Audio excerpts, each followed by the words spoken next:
happy 2023, y'all. Did you miss me? I missed you. I love you for life.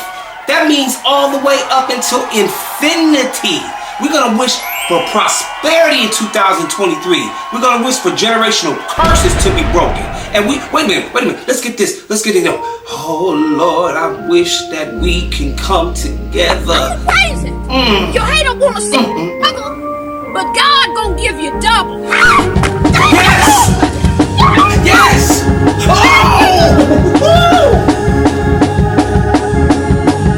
Welcome to a fresh and crispy episode of Sing Battle with your host, No Young.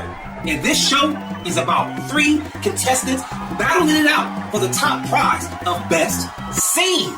Today's show is titled Best 80's Pop Star Revelation. Alright, let's get into contestant number 1, Prince.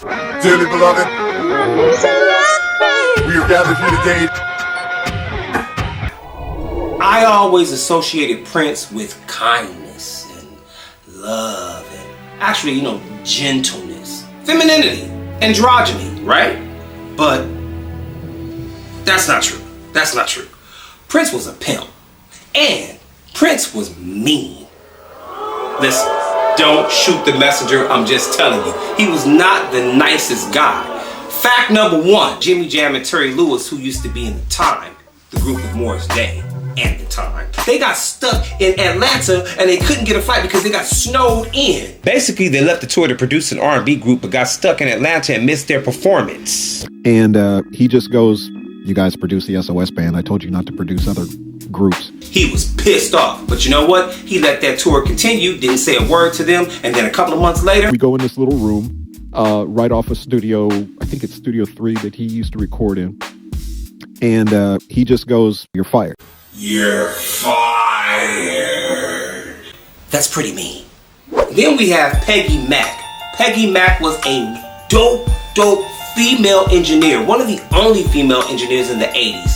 She worked with a ton of artists, but the one notorious artist that she worked with predominantly was Prince. Did you feel special professionally that he wanted to work with you, even though he was, standoffish and quiet and aggressive? No. I mean, yeah, kind of, but... I mean, I would. If Prince had me on anything, or any of that person of that caliber, I would feel like, I feel very special to be here. Yeah, but isn't that kind of a cognitive, dissonance? Because he kind of would treat you like shit, but he always requested you. So what's that? But there was never, he was mean. He could be mean. Okay, let's talk about the money. Prince was tight with the moolah, y'all. He didn't want to pay nobody. Wendy and Lisa toured with Prince during the Purple Rain tour. It was a huge tour. But they weren't making no money. But we weren't making any money, right? Well, maybe we should just ask for a little raise. It wasn't much, and I'm not even going to get into the price, but it was just the idea of it. It really didn't sit well with him. Hi. You're fired. I could go on and on about Prince being mean. There's so many other stories that I could bring up, but you know what? No, we have a whole show to do. So we got to get to contestant number 2. It is widely believed and known that Tina Turner was very abused by Ike Turner during her years in the Ikeettes. And Tina Turner and the Ikeettes, I guess. Was it Tina Turner and the Ikeettes, or was she an Ikeette? No, she wasn't an Ikeette. She was actually Tina Turner, and the Ikeettes were behind her. Anyway, she was always known to be this very abused woman. But do we know the real story?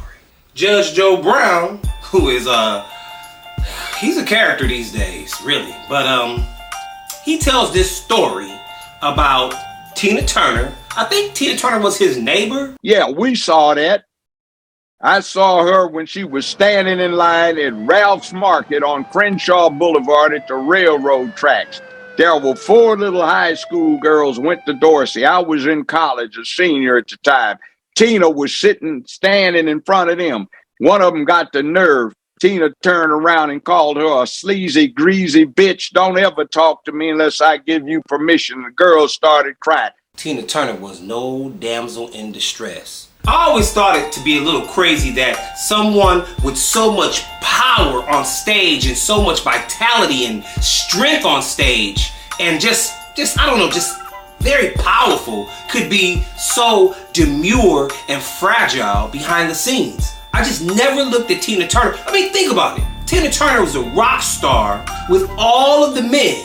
There was no woman that possessed the stage the way she did with all those freaking rock and roll guys. She was the only one. Well, there was a couple, but in terms of her, she was black, and then she changed her accent into British, and she still did her thing. That's not a weak woman. That's not a docile woman. Think about it. Think about it. Woo! Okay, that was a lot of revelations from the 80s pop stars so far. But now, we've got contestant number 3, and it's never too much. Too much, never too much, never too much, never too much. Luther Vandross. The velvet voice of R&B could do no wrong in the 80s. He ruled R&B. Alright, I have my own story about the Luther Vandross. Luther Vandross cussed me out in Beverly Hills one time. I was a kid. I was 17 years old. Let me tell you the story.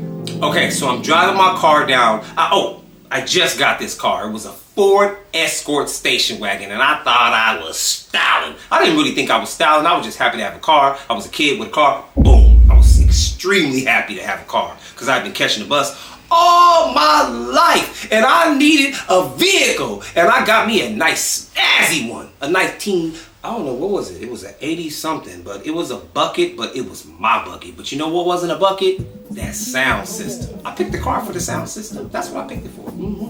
I'm driving down Sunset Boulevard, and back in the day, I used to drive with my, my little resume and my CD with my music on it because first of all, I was an aspiring singer-songwriter. I'm already ready to give some really great producer, just anybody that I can find in the music business, just scouring Sunset and Beverly Hills for like someone that can, give me my big break. And I get to like Sunset turning into Beverly Hills, into the residential area, and I see this Rolls Royce driving by, and I'm looking, and I look inside, and I see this black guy that looked like he was a model for like for some cigarette commercial. He just looked like the black male model for like a pack of Cools, right? And beside him in the passenger seat is none other than Luther Vandross. Following Luther, and he drives into he's driving up to this mansion, and he gets to the gate. I'm like, oh my God, the gate, I feel like the gate is about to open. It never opened though. Anyway, I'm running, I get on my car, I run up to the car, and I'm like, Mr. Vandross, man, he let me have it. He goes, I don't appreciate being followed. And I was like, I'm sorry, Mr. Vandross. And then he goes, no. I know what you want. You want my autograph. And I was like, no, Mr. Vandross, I don't want your autograph. I want to give you my demo. He goes, oh my God. He lost it, okay? He lost it. He lost his shit. What? He was like, do what I did. Look, I'm looking like, what did you do? And even the guy that was driving the car was looking like, well, what did you do, right?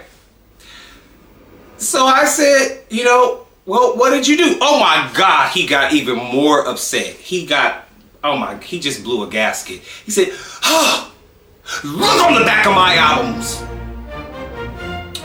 Okay. All right, so who is it gonna be? Is it gonna be Prince? Is it gonna be Tina Turner? Or is it gonna be Luther Vandross? Who's gonna win for the 80s pop star revelation? Who had the biggest revelation? The winner is Prince. Yes, the purple one himself, Prince. You win. You know why you win? Because you fooled me and you had this dual personality. You are a true Gemini, my brother. Rest in peace. Well, that concludes this episode of Scene Battles, and we love you for life. So please, if you haven't yet, subscribe. And also, push that like button. And you got to get the notifications so you don't miss one episode. We love you for life. We'll see you next time. Peace, y'all.